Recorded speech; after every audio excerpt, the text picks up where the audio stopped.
Hello friends, good morning. എല്ലാവർക്കും super കൺമണി സീരിയലിന്റെ latest episode റിവ്യൂയിലേക്ക് സ്വാഗതം. അങ്ങനെ സാഗർ സുജാതയോട് പറയുന്നുണ്ട്, കൃഷിന്റെ ഭാവമാറ്റം എന്താണെന്ന് നോക്കട്ടെ, എന്നിട്ട് നമുക്ക് തീരുമാനിക്കാം എന്ന് പറയുമ്പോൾ സുജാത പറയുന്നുണ്ട്, ബലരാമനോടുള്ള ദേഷ്യമാണ് അവന്റെ പ്രശ്നം, അതുകൊണ്ട് നമുക്ക് ബലരാമനെ ജയിലിൽ നിന്ന് പുറത്തിറക്കേണ്ട സാഗർ, കൃപയെ പറഞ്ഞ് നമുക്ക് മനസ്സിലാക്കാം എന്ന് പറയുമ്പോൾ സാഗർ പറയുന്നുണ്ട്, ഇല്ല, കൃപയ്ക്ക് കൊടുത്ത വാക്ക് എനിക്ക് തെറ്റിക്കാൻ പറ്റില്ല, ബലരാമൻ പുറത്തു വരട്ടെ. എനിക്കിപ്പോ തോന്നുന്നത് കൃഷിനേക്കാൾ ബലരാമന് നമ്മളോട് സ്നേഹമുണ്ട് ാണ്. ഇന്ന് സ്റ്റേഷനിൽ വെച്ച് എന്റെ തല്ലെല്ലാം അവൻ നിശബ്ദനായി നിന്ന് കൊള്ളുകയാണ് ചെയ്തത്. അവന്റെ കണ്ണിൽ ഞാൻ സ്നേഹമാണ് കണ്ടത്. പക്ഷെ നമ്മുടെ കൃഷോ, അവൻ എന്റെ കൈ തടഞ്ഞു വെക്കുകയാണ് ചെയ്തത്. എനിക്കൊരു തോന്നൽ വരുന്നുണ്ട്, ഇളയ മകൻ നമ്മളെ ഉപേക്ഷിച്ചു പോയപ്പോൾ മൂത്ത മകൻ നമ്മളുടെ അടുത്തേക്ക് വരികയാണെന്നാണ് തോന്നുന്നത്. ഇന്ന് സാഗർ പറയുമ്പോൾ സുജാത പറയുന്നുണ്ട്, എന്തൊക്കെയാണ് സാഗർ ഈ പറയുന്നത്, എനിക്കൊന്നും മനസ്സിലാവുന്നില്ല, നമുക്ക് നമ്മുടെ മോനെ തിരിച്ചു കൊണ്ടുവരാമെന്ന് പറയുമ്പോൾ സാഗർ പറയുന്നുണ്ട്, ഈ ഇങ്ങനെ വിഷമിക്കാതെ സുജു, അവൻ ഇങ്ങോട്ട് തന്നെ തിരിച്ചു വരും. അവൻ എന്റെ സർനെയിം ഒന്നും അങ്ങനെ എടുത്തു മാറ്റാൻ കഴിയില്ല. എന്റെ ചൂട് പിടിച്ചാണ് അവൻ വളർന്നത്. അതുകൊണ്ട് അവൻ എവിടെ പോവാനാണ്? ബലരാമനെ പുറത്തിറക്കിയെന്നറിഞ്ഞാൽ അവൻ താനെ വന്നോളും. പക്ഷേ ഒരു കാര്യം, അവന്റെ മുന്നിൽ ഇനി എന്തൊക്കെ വന്നാലും ഞാൻ തോറ്റു കൊടുക്കില്ല. അതുപോലെ ഒരു കാര്യം കൂടി, ഈ വീട്ടിൽ നമ്മളുടെ മരുമകളായിട്ട് വരാൻ പോകുന്നത് കൺമണിയല്ല, മാനസയാണ് എന്ന് പറഞ്ഞുകൊണ്ട് സാഗർ പോകുന്നുണ്ട്. എന്നാൽ ഇതെല്ലാം കേട്ട് വേദനയോടെ മകൻ അടുത്തില്ലാത്ത സങ്കടത്തിൽ കരഞ്ഞുകൊണ്ട് നിൽക്കുകയാണ് സുജാത. പിന്നീട് നേരെ കൃഷി ദേസാറിന്റെ വീട്ടിലേക്ക് എത്തുന്നുണ്ട്. ദേസാറും കൃഷിനെ വെയിറ്റ് ചെയ്തുകൊണ്ട് നിൽക്കുകയാണ്. ദേസാറിനോട് കൃഷി പറയുന്നുണ്ട്, സാർ, ഞാൻ അച്ഛനുമായിട്ട് വലിയൊരു വഴക്ക് കഴിഞ്ഞിട്ടാണ് വരുന്നത്. നീ എന്തായാലും ഞാൻ ആ വീട്ടിലേക്ക് പോകുന്നില്ല എന്ന് പറയുമ്പോൾ ദേസാർ പറയുന്നുണ്ട്, മതി, എല്ലാം എനിക്കറിയാം, ഒട്ടും തന്നെ സമയം കളയാനില്ല, നീ എത്രയും പെട്ടെന്ന് തന്നെ കൺമണിയെ കൂട്ടി ഇവിടുന്ന് പോകണം എന്ന് പറയുമ്പോൾ കൃഷി ചോദിക്കുന്നുണ്ട്, എങ്ങോട്ട് പോകണമെന്നാണ് സാർ പറയുന്നതെന്ന്. അപ്പൊ ദേസാർ പറയുന്നുണ്ട്, അതൊക്കെ കൺമണിയോട് ഞാൻ പറഞ്ഞിട്ടുണ്ട്, എത്തിച്ചേരേണ്ട സ്ഥലത്തിന്റെ ഡീറ്റെയിൽസ് എല്ലാം ഞാൻ കൺമണിക്ക് കൊടുത്തിട്ടുണ്ട്, നിങ്ങൾ ഇപ്പൊ തന്നെ തിരിച്ചോ എന്ന് പറയുമ്പോൾ കൃഷി വീണ്ടും സംശയത്തോട് ചോദിക്കുന്നുണ്ട്, സാർ എന്താ കാര്യമെന്ന്. അപ്പോ ദേസാർ പറയുന്നുണ്ട്, എല്ലാ കാര്യവും നല്ലതിന് തന്നെയാണ്, നീ എത്രയും പെട്ടെന്ന് പോവാൻ നോക്ക് എന്ന് പറയുമ്പോ കൃഷി പറയുന്നുണ്ട്, എന്തായാലും കൺമണിയെ വിളിച്ച് ഞാൻ എങ്ങോട്ടെങ്കിലും പോവാനായിട്ട് തന്നെയാണ് വന്നതെന്ന് പറയുമ്പോൾ ദേസാർ സന്തോഷത്തോടെ പറയുന്നുണ്ട്, അപ്പൊ രോഗി ഇച്ഛിച്ചതും വൈദ്യം കൽപ്പിച്ചതും ഒന്നാണല്ലോ, എന്നാ പിന്നെ സമയം കളയാനില്ല, പോവാൻ നോക്ക് എന്ന് പറയുമ്പോഴേക്കും അങ്ങോട്ടേക്ക് ബാഗെല്ലാം പാക്ക് ചെയ്തുകൊണ്ട് കൺമണി റെഡിയായി വരുന്നുണ്ട്. ദേസാർ വീണ്ടും പറയുന്നുണ്ട്, അപ്പൊ ഇനി കുറച്ച് ദിവസത്തേക്ക് നിങ്ങൾ ഇവിടെ ഇല്ല എന്ന് പറയുമ്പോൾ കൃഷി പറയുന്നുണ്ട്, അങ്ങനെ അധിക ദിവസമൊന്നും എനിക്ക് ഇവിടെ നിന്ന് മാറി നിൽക്കാൻ പറ്റില്ല സാർ, ആ ബലരാമൻ പുറത്തിറങ്ങുമ്പോഴേക്കും എനിക്ക് തിരിച്ചിങ്ങോട്ട് വരണമെന്ന് പറയുമ്പോൾ ദേസാർ പറയുന്നുണ്ട്, ഒരു ബലരാമനും വരില്ല, അതൊക്കെ ഞാൻ നോക്കിക്കോളാം, നിങ്ങൾ പോവാൻ നോക്ക്, പോയി വണ്ടി എടുക്കുക എന്ന് പറയുന്നുണ്ട്.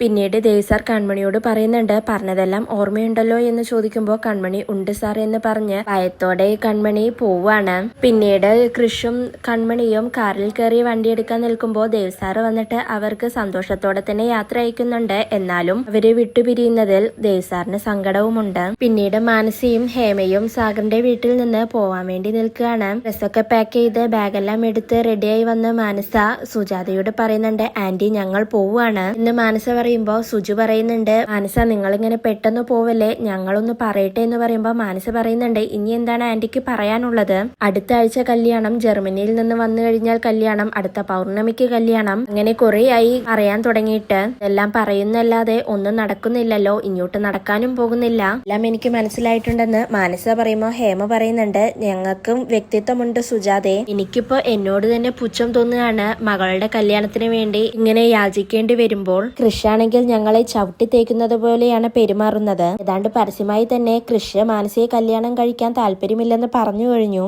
അതുകൊണ്ട് എന്തായാലും അവന്റെ ഇഷ്ടത്തോടെ ഈ കല്യാണം നടക്കില്ലെന്ന് ഉറപ്പായി. ഇനി നിങ്ങളെ നിർബന്ധിച്ച് അവനെ കൊണ്ട് കല്യാണം കഴിപ്പിക്കാൻ പറ്റുമോ? എനിക്കിനി ഇങ്ങനെ ഒരു മകനില്ലെന്ന് സാഗറും പ്രഖ്യാപിച്ചു കഴിഞ്ഞു. അപ്പൊ പിന്നെ അച്ഛൻ എന്നുള്ള അവകാശവും തീർന്നു എന്നൊക്കെ ഹേമ പറയുമ്പോൾ സുജു പറയുന്നുണ്ട്, ദേഷ്യം വരുമ്പോൾ അച്ഛനമ്മമാരും മക്കളോട് അങ്ങനെയൊക്കെ പറയും, ഇതൊന്നും കാര്യാക്കണ്ട എന്ന് പറയുമ്പോൾ മാനസ പറയുന്നുണ്ട്, ആന്റി, ഇനി ഇവിടെ ആരുടെ വാക്കുകളും കേൾക്കാൻ ഞാൻ തയ്യാറല്ല, കാരണം ഒന്നും നടക്കാൻ പോകുന്നില്ല, എന്റെ ജീവിതം ഞാൻ പാഴാക്കി കളയാൻ ഉദ്ദേശിക്കുന്നില്ല എന്ന് മാനസ പറയുന്നുണ്ട്. അപ്പൊ ഹേമ പറയുന്നുണ്ട്, ആ കൃഷി ആകാശത്ത് നിന്ന് പൊട്ടി വീണതൊന്നല്ലല്ലോ, കൃഷിന്റെ രീതികൾ കണ്ടാൽ തോന്നും അവനെ പോലെ വേറെ ആരും ഈ ലോകത്ത് ആണുങ്ങളില്ലെന്ന്, ഞങ്ങളെന്താ അവന്റെ ദയാദാക്ഷിണ്യത്തിന് വേണ്ടി കാത്തിരിക്കുന്നവരോ? അവനായിട്ട് തന്നെയല്ലേ മാനസിയുടെ വിരലിൽ മോതിരം അണിയിച്ചത്, അല്ലാതെ എല്ലാവരും തോക്കുചൂണ്ടി വീക്ഷ കൃഷ്ണനെ പിടുത്തിയതൊന്നുമല്ലല്ലോ. എന്തായാലും ഗുഡ് ബൈ. ഒക്കെ നിങ്ങളുടെ കൂടി കുറ്റമാണ്. മക്കളെ നേരെ വളർത്താൻ അറിയണം. ഇത് വളർത്തുദോഷമാണ് എന്നൊക്കെ ദേഷ്യത്തോടെ ഹേമ പറയുന്ന സമയത്ത് ഇതെല്ലാം കേട്ട് ആന്റിയമ്മ അങ്ങോട്ട് വരുന്നുണ്ട്.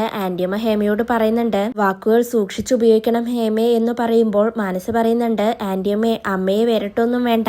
ആന്റിയമ്മയുടെ വാക്കുകൾ കേട്ട് വിശ്വസിച്ചിരുന്നതാ ഞാൻ ചെയ്ത തെറ്റ്. അതാണ് എന്റെ ജീവിതത്തിലെ ഏറ്റവും വലിയ മണ്ടത്തരം. അല്ലായിരുന്നുവെങ്കിൽ ഞാൻ എന്നെ എന്റെ പാടു നോക്കി പോയേനെ. അവനും കൺമണിയും സന്തോഷത്തോടെ ജീവിക്കട്ടെ എന്ന് മാനസ പറയുമ്പോ ഹേമ പറയുന്നുണ്ട്, പക്ഷെ ഒരു കാര്യം, എന്റെ മോൾക്ക് ഇത്രയും അപമാനമുണ്ടാക്കിയ, അവളുടെ ഭാവി ഇല്ലാതാക്കിയ ആരെയും ഞങ്ങൾ വെറുതെ വിടാൻ പോകുന്നില്ല. ഇതൊക്കെ അറിയുമ്പോ ജയ്മോഹൻ എങ്ങനെയാണ് പ്രതികരിക്കാൻ പോകുന്നതെന്ന് നിങ്ങളൊന്ന് ചിന്തിച്ചു നോക്ക്. ഇനി എല്ലാരും ഒന്ന് തയ്യാറായി ഇരുന്നോ എന്ന് പറഞ്ഞുകൊണ്ട് ഹേമയും മാനസിയും പോവാൻ നിൽക്കുമ്പോ ആന്റിയമ്മ അവരോട് പറയുന്നുണ്ട്, നിൽക്ക്, നിങ്ങൾക്ക് പറയാനുള്ളതല്ല നിങ്ങൾ പറഞ്ഞു, ഞങ്ങൾക്ക് പറയാനുള്ളത് കൂടി നിങ്ങൾ കേൾക്കണം എന്ന് ആന്റിയമ്മ പറയുമ്പോ ഹേമ പറയുന്നുണ്ട്, ഇപ്പൊ മനസ്സിലായി ആന്റിയമ്മയാണ് വീണ്ടും വീണ്ടും ഞങ്ങളെ പറ്റിച്ചുകൊണ്ടിരിക്കുന്നത്. ഇനി എന്തൊക്കെ പറഞ്ഞാലും സൂര്യൻ പടിഞ്ഞാറ് ഉദിച്ചാലും കൃഷിനെ എന്റെ മോൾക്ക് കിട്ടാൻ പോകുന്നില്ല. അങ്ങനെ കിട്ടിയാൽ തന്നെ എന്റെ മോൾക്ക് കൃഷിനെ വേണ്ട എന്ന് പറയുമ്പോ ആന്റിയമ്മ പറയുന്നുണ്ട്, ഹേമയ്ക്ക് വേണ്ടായിരിക്കും, പക്ഷെ മാനസയ്ക്ക് കൃഷിനെ വേണം. വേണ്ട എന്നുണ്ടെങ്കിൽ അത് മാനസ പറയട്ടെ. കൃഷിയല്ലാതെ അവളുടെ ജീവിതത്തിൽ വേറൊരു പുരുഷൻ ഉണ്ടാവോ എന്ന് അവൾ പറയട്ടെ, ഞാനൊന്ന് കേൾക്കട്ടെ എന്നൊക്കെ ആന്റിയമ്മ പറയുന്നുണ്ട്. ഇപ്പൊ സൂര്യൻ പടിഞ്ഞാറ് ഉദിച്ചാലേ കൃഷി മാനസയെ കെട്ടു എന്നുണ്ടെങ്കിൽ സൂര്യനെ പടിഞ്ഞാറ് ഉദിപ്പിക്കും. പിന്നെ ഹേമ പറഞ്ഞു, വളർത്തുദോഷമാണ് കൃഷിനെന്ന്. കൃഷിനെ എങ്ങനെ വളർത്തിയതാണെന്ന് നിങ്ങൾക്കും അറിയാം. എന്തെങ്കിലും വളർത്തുദോഷം ഉണ്ടായിരുന്നോ? വളർത്തുദോഷം കൃഷിനല്ല, കൺമണിക്കാണ്. ആ ദോഷമാണ് കൃഷിനെ പിടികൂടിയിരിക്കുന്നത്. എല്ലാ വീട്ടിലും ചില പ്രശ്നങ്ങളൊക്കെ ഉണ്ടാവും. ഇവിടെയും അത്ര തന്നെ സംഭവിച്ചിട്ടുള്ളൂ. ഇവിടെ ഒരു കുടുംബം ഒറ്റക്കെട്ടായി നിങ്ങളുടെ കൂടെ തന്നെയുണ്ട്. ഇവിടെ തന്നെ നോക്ക്, കൃഷിന്റെ അമ്മ, അതായത് മാനസിയുടെ അമ്മായി അമ്മ നിങ്ങളുടെ കൂടെ എല്ലാത്തിനും സപ്പോർട്ടായിട്ടുണ്ട്. ഇതിൽ കൂടുതൽ നിങ്ങൾക്ക് എന്താണ് വേണ്ടത്? കൃഷി മാനസിയുടെ വിരലിൽ സോമാനസാലെ മുതിരം ഇട്ടിട്ടുണ്ടെങ്കിൽ അവൻ മാനസിയെ വിവാഹം കഴിച്ചിരിക്കും, അതുറപ്പാണ്. പിന്നെ ഒരു കാര്യം കൂടി, നമ്മുടെ ശത്രു കൃഷല്ല, ആ കൺമണിയാണ്. ഇവിടെ ഇപ്പൊ ആ കൺമണി നമ്മുടെ കൃഷിനെയാണ് തട്ടിക്കൊണ്ടുപോയിരിക്കുന്നത്. മാനസിയും നമ്മളും യുദ്ധം ചെയ്ത് ആ കൺമണിയിൽ നിന്നും നമ്മുടെ കൃഷിനെ തിരിച്ചു കൊണ്ടുവരും. ശുദ്ധി വരുത്തി മാനസിയുടെ പട്ടാഭിഷേകം നമ്മൾ നടത്തിയിരിക്കും. എന്തായാലും നിങ്ങളിപ്പോൾ റൂമിലേക്ക് ചെല്ല്, ബാക്കിയെല്ലാം പിന്നീട് നമുക്ക് തീരുമാനിക്കാം എന്ന് ആന്റിയമ്മ പറയുമ്പോ സുജു മാനസിയെയും ഹേമയെയും റൂമിലേക്ക് വിളിച്ചുകൊണ്ടു പോകുന്നുണ്ട്. പിന്നീട് ഇതെല്ലാം കേട്ട് തകർന്നിരിക്കുന്ന സാഗറിനോട് ആന്റിയമ്മ പറയുന്നുണ്ട്, അനിയും കുട്ട, ഇതെല്ലാം നിന്റെ പിടിപ്പുകേടാണ് എന്ന് പറഞ്ഞുകൊണ്ട് പോവുകയാണ്. പിന്നീട് ധനലക്ഷ്മി മനോജിനെ വിളിച്ച് ഫോണിൽ സംസാരിക്കുന്നുണ്ട്. എന്നിട്ട് പറയുന്നുണ്ട്, ഇവിടുത്തെ കാര്യങ്ങൾ ആലോചിച്ച് മനോജേട്ടൻ പേടിക്കണ്ട. വീടിപ്പോ കൺമണിയുടെ പേരിലാണ്. അത് ഞാൻ എത്രയും പെട്ടെന്ന് തന്നെ എന്റെ പേരിലാക്കും. ഇതിന്റെ പ്ലാനിങ്ങിലാണ് ഞാനിപ്പോ. വരുണിന്റെ പാട് നോക്കി പോയിക്കോളും. പിന്നെ ആ 101 പവനും 10 ലക്ഷം രൂപയും നമ്മുടെ കയ്യിലായി. ചുരുക്കത്തിൽ കാര്യങ്ങളെല്ലാം നമ്മുടെ കയ്യിൽ ആയി കഴിഞ്ഞു മനോജേട്ട എന്ന് വളരെ സന്തോഷത്തോടുകൂടി ധനലക്ഷ്മി മനോജിനോട് പറയുന്ന സമയത്ത് അങ്ങോട്ടേക്ക് അനിരുദ്ധ് സാറും വരുണും കൂടി കാറിൽ വരുന്നുണ്ട്. പിന്നീട് ഫോൺ കട്ട് ചെയ്തതിനു ശേഷം ധനലക്ഷ്മി അനിരുദ്ധ് സാറിനെ കാണുമ്പോ, ആ സാറായിരുന്നു, സാറിനെ കണ്ടിട്ട് എത്ര നാളായി എന്ന് പറയുന്നുണ്ട്. പിന്നീട് അനിരുദ്ധ് സാറ് കാറിൽ നിന്നും വരുണിനെ ഇറക്കുന്നുണ്ട്. വരുണിനെ കാണുമ്പോൾ തന്നെ ധനലക്ഷ്മി ആകെ ഷോക്കാവുന്നുണ്ട്. എന്നിട്ട് വരുണിനോട് ചിരിച്ചുകൊണ്ട് പറയുന്നുണ്ട്, എന്തായാലും 101 ആയുസാണ്. ഞാനിപ്പോ മനോജേട്ടനോട് വരുണിന്റെ കാര്യം പറഞ്ഞതേ ഉള്ളൂ എന്ന് ധനലക്ഷ്മി പറയുന്നുണ്ട്. എന്നിട്ട് വീണ്ടും വരുണിനോട് ചോദിക്കുന്നുണ്ട്, ഇതെന്താ മോനെ ബാഗൊക്കെ ആയിട്ട്, ഏട്ടത്തിക്ക് എന്തെങ്കിലും സമ്മാനമായിട്ട് വന്നതാണോ എന്ന് ചോദിക്കുമ്പോ, ഏട്ടത്തിക്കുള്ള സമ്മാനം ഞാൻ തരുന്നുണ്ട്. ഇവിടുന്ന് പെട്ടിയും കിടക്കായിട്ട് ഒരാൾ ഇറങ്ങിപ്പോയില്ലേ കൺമണി, ഒഴിവ് നികത്താനായിട്ട് ഇങ്ങോട്ടേക്ക് ഒരാൾ താമസിക്കാൻ വരികയാണ്. ഞാൻ ഇനി മുതൽ ഇവിടെയാണ് താമസിക്കുന്നത് എന്ന് പറയുമ്പോ ധനലക്ഷ്മി പറയുന്നുണ്ട്, അതെങ്ങനെ നടക്കും? അതൊന്നും ഇവിടെ സാധിക്കില്ല എന്ന് പറയുമ്പോ വരുൺ ചോദിക്കുന്നുണ്ട്, അത് ഏട്ടത്തിയാണോ തീരുമാനിക്കുന്നത്? ഇത് ഏട്ടത്തിയുടെ വീടല്ലല്ലോ, കൺമണിയുടെ അല്ലേ. അവള് വരട്ടെ, അവള് പറയട്ടെ ഈ വീട്ടിൽ നിന്ന് ഇറങ്ങാൻ, എന്നാ ഞാൻ ഇറങ്ങാമെന്ന് വരുൺ പറയുന്നുണ്ട്. വീണ്ടും വരുൺ പറയുന്നുണ്ട്, പക്ഷേ ഒരു കാര്യം, ഞാൻ ഇറങ്ങുന്നതിന് മുന്നേ എനിക്ക് 101 പവനും എന്റെ 10 ലക്ഷം രൂപയും തിരിച്ചു തരണം. പിന്നെ ഞാൻ പോവാം. എന്തായാലും ഏട്ടത്തി അത് തിരിച്ചു തരില്ലെന്നറിയാം. അപ്പൊ പിന്നെ ഒന്നും പറഞ്ഞിട്ട് കാര്യമില്ല എന്ന് പറയുന്നുണ്ട്.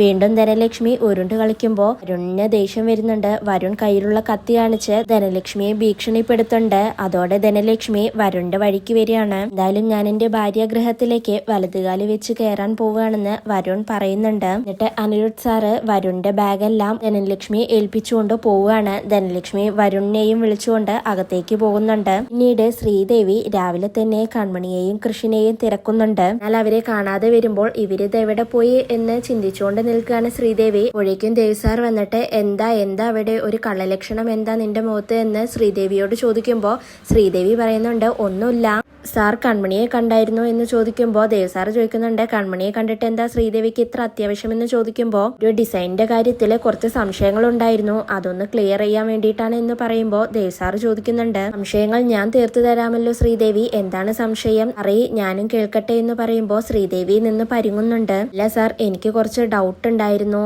അത് ചോദിക്കാനാണ് എന്ന് പറയുമ്പോൾ ദേവ് സാർ പറയുന്നുണ്ട് എല്ലാം ശ്രീദേവിയുടെ ഡൗട്ടുകളാണോ അതോ വേറെ ആരുടെങ്കിലും സംശയമാണോ എന്ന് ചോദിക്കുമ്പോൾ സാറിന് മുന്നിൽ ശ്രീദേവി ആകെ വിളറി നിൽക്കുകയാണ്. ദേവ് സാറ് ശ്രീദേവിയോട് ഇതെല്ലാം ചോദിക്കുന്ന സമയത്ത് മഹിയും കൂടെ തന്നെയുണ്ട്. ഇതോടുകൂടിയാണ് ഇന്നത്തെ എപ്പിസോഡ് അവസാനിക്കുന്നത്.